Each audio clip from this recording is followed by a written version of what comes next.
ওরে অনেকের সন্তান বিদেশ, মা এই যে কোরবানি আসতেছে, ওই সন্তানের চিন্তায় মা এক টুকরা গোশত মুখে দেয় না, সবাই রে গোশত পাকাইয়া খাওয়ায়।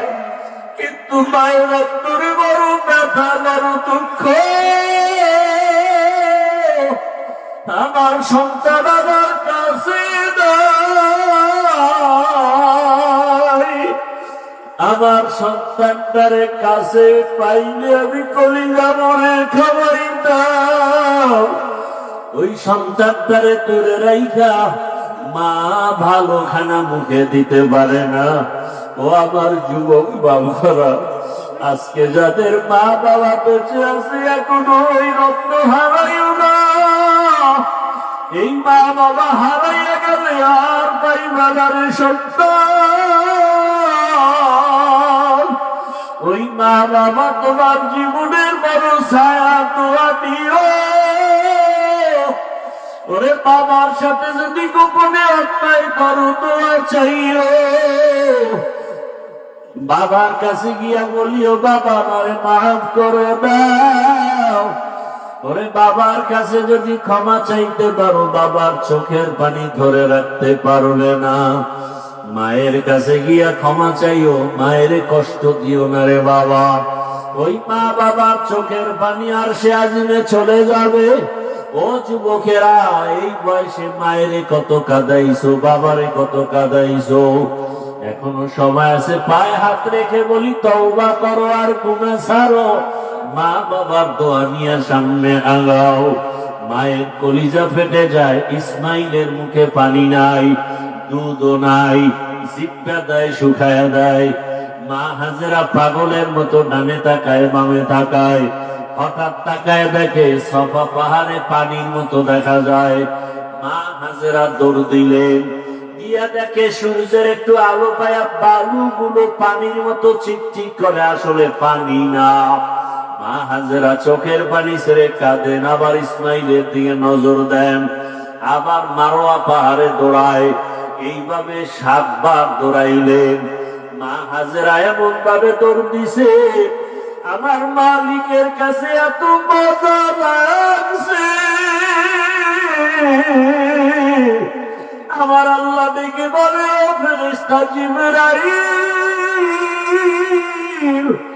আমার হাজেরা যেই জায়গায় দৌড় দিল, ওই সাফা মারওয়ায় যদি হাজী সাহেবরা 7 বার হাজেরার মতো দৌড় না দেয়, আমি কোন হাজী সাহেবের হজ কবুল করব না। ওই হাজেরার স্মৃতি আমার কাছে ভালো লাগছে।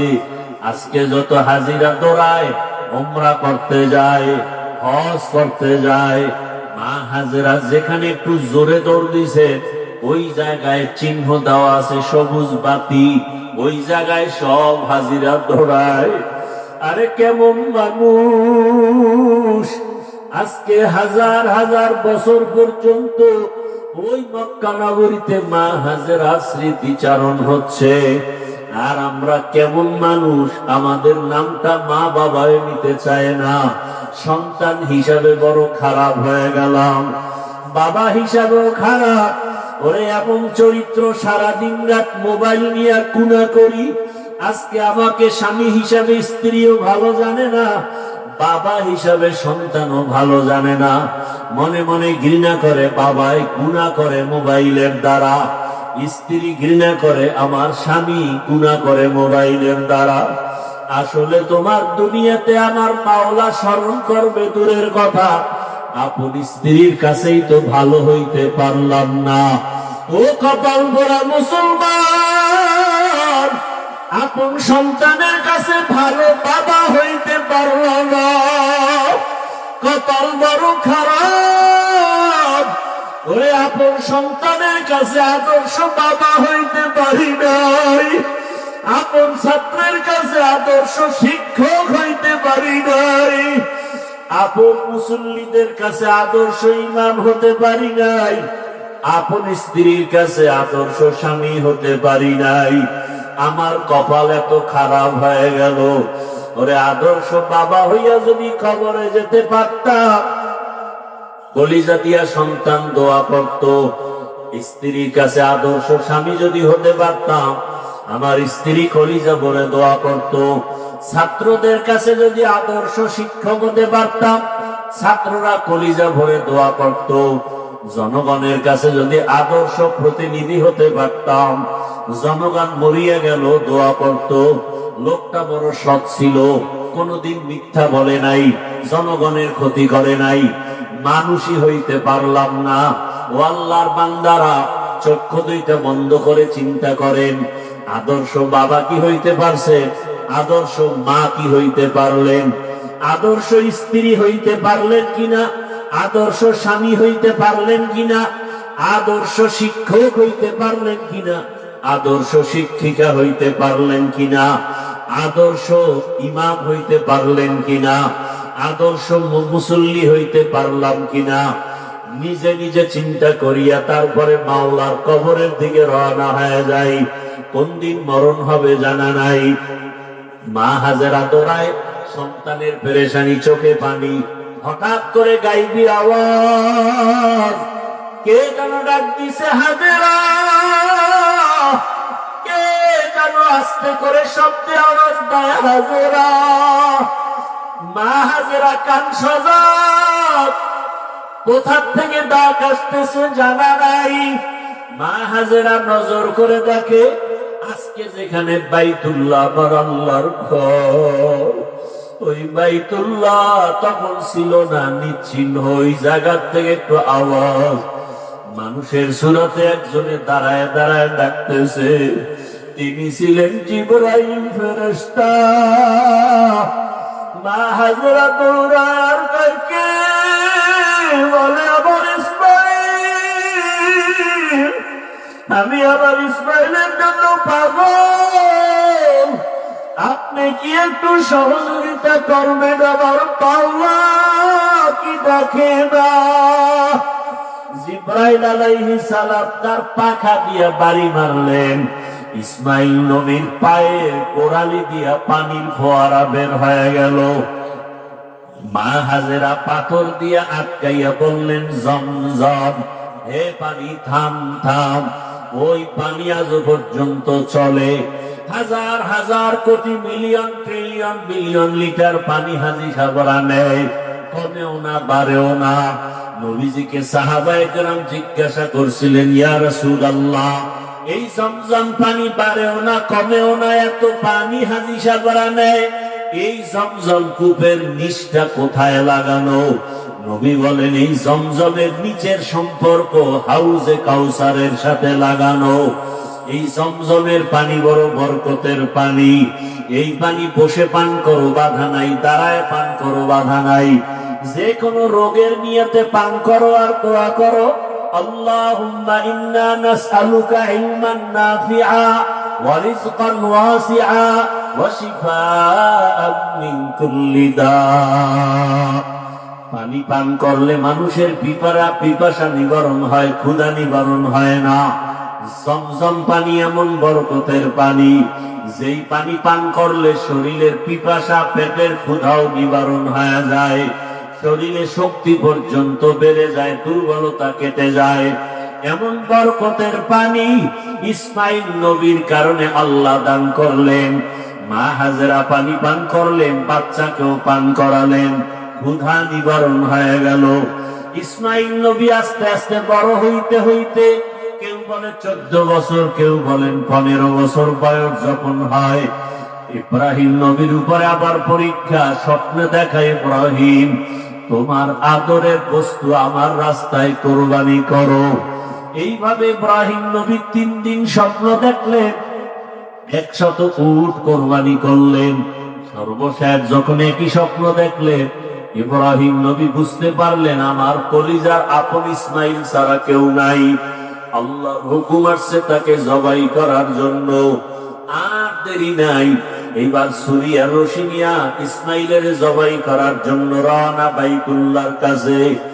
বহুদিন পরে ইসমাইলের এলাকায় এসে দেখেন, যে এলাকায় মানুষ নাই, জঙ্গল, ওই এলাকায় এখন মানুষের বসবাস, বাড়ি ঘর, মানুষ ফসলাদি করতেছে। ইসমাইল মাঠে খেলাধুলা করে, নবী তো চিনতে পারেন না, দেখে অন্য বাচ্চারাও খেলে। ইব্রাহিম নবী ডাক দিয়ে কয়, ও আমার এলাকার মানুষ, তোমরা জানোনি এখানে ইসমাইল নামের একটা সন্তান আছে, মায়ের ঘরে থাকে? বলে হ্যাঁ। ওর ঘরটা কোথায়? বলে ওই কিনারায়। ইব্রাহিম নবী চলে গেলেন, গিয়া দেখে ঘরের মধ্যে ইসমাইল নাই, খেলতেছে। ইব্রাহিম নবী তালাশ করিয়া ডাকতে, বাবা ইসমাইলের যখন ডাকি ইসমাইল আসে না, চিনে নাই আমার বাবা।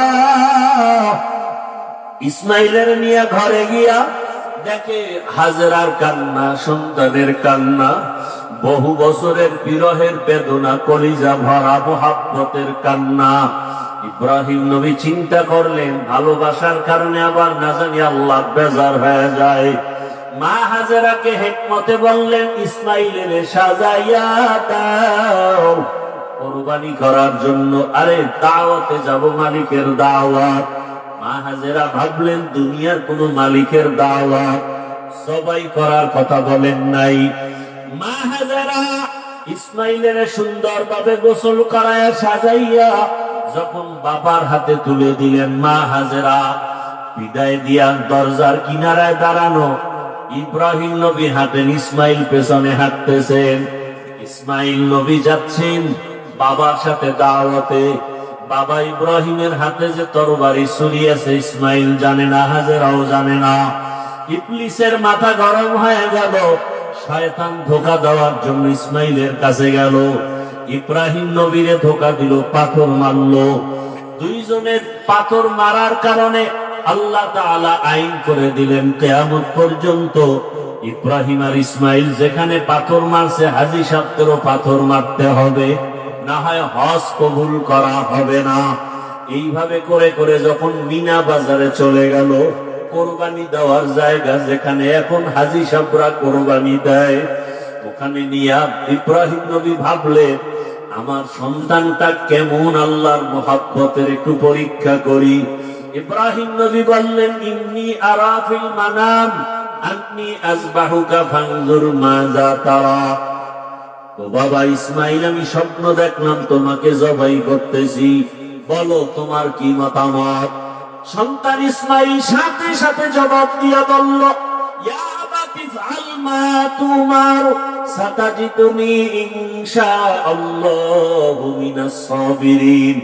ইসমাইল বলে, আব্বা যান, দেরি না করে স্বপ্ন তাড়াতাড়ি আপনি বাস্তবায়ন করেন, ইনশাআল্লাহ ধৈর্য ধারণকারীদের মধ্যেই আমাকে পাবেন।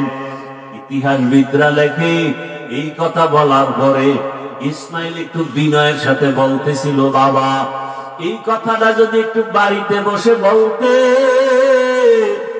আমার দুঃখিনী মায়ের থেকে একটু বিদায়ের সালাম জানায় আসতাম। যেই মা দুঃখিনী আমারে কত কষ্ট করে লালন পালন করেছে, দুধ নাই, পানি নাই, মা খানা নাই, জঙ্গলের ভেতরে কতদিন পর্যন্ত কষ্ট করে আমাকে লালন পালন করেছেন। আমার মার কাছ থেকে একটু বিদায়ী সালাম দিয়ে আসতে পারতাম। ও বাবা বলেন না, কোনো দুঃখ নাই, আপনি আমাকে জবাই করার পরে আবার রক্ত মাখা জামা কাপড় দিয়ে বাড়ি যাবে। আমার মা যদি দেখে ইসমাইল নাই, আপনার কাছে প্রশ্ন করবে, ইসমাইল কই? আমার পক্ষ থেকে আমার আম্মা জানকে সালাম জানায় দিবে, আর বলবে হাসরের ময়দানে মোলাকাত হয়ে যাবে। আব্বা জান, আপনি তাড়াতাড়ি আমাকে জবাই করেন, আপনার চোখ দুইটা বেঁধে নেন, কারণ জবাই করার সময় যদি আপনার নজর আমার উপরে পড়ে, মায়া লাগবে, জবাই করতে পারবেন না। ও বাবা, আমার হাতে পায়ে রশি দিয়ে বাঁধে, যদি জবাই করার সময় যদি আমার হাতে পায়ের নড়াচড়া আপনার শরীরের মধ্যে লেগে যায়, তাহলে বেয়াদবি হবে, আল্লাহ বেজার হয়ে যাবে। ইব্রাহিম যখন ছুরি নিয়ে রেডি, আল্লাহ কয় ছুরি খবরদার আমার ইসমাইলের একটা পশম যেন কাটে না। ছুরি যখন গলায় চালাইতে শুরু করলে ইসমাইল নবীর একটা পশম কাটতে পারলো না। দ্বিতীয়বার আবার যখন পরীক্ষা করতে শুরু করলো, রক্ত হাতে না লাগা পর্যন্ত ছুরি চলবে। আল্লাহ ডাক দিয়ে কয় জিবরাইল, আমি তো ইসমাইলের জবাই চাই না, আমি চাইছি তাদের অন্তরের মোহাব্বত। তাদের অন্তরের মোহাব্বত পরীক্ষায় তারা পাশ করেছে। তুমি তাড়াতাড়ি জান্নাত থেকে একটা দুম্বা নিয়ে যাও, ইব্রাহিমের শরীর নিচে দিয়া দাও, আর ইসমাইলের সরায়া দাও। ও পর্দার আড়ালের মা বোনেরা, ও বৃদ্ধ বাবাজিরা, আমার কলিজার যুবক বাবারা, সামনে কোরবানির পরীক্ষা।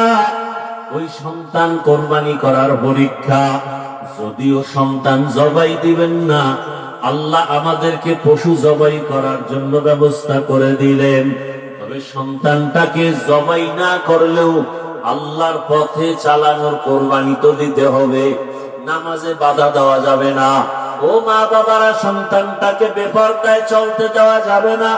কোরআনওয়ালা বানাতে হবে। ডাক্তার, ইঞ্জিনিয়ার, প্রফেসর বানাবেন, তবে নেক আমলওয়ালা ডাক্তার বানান।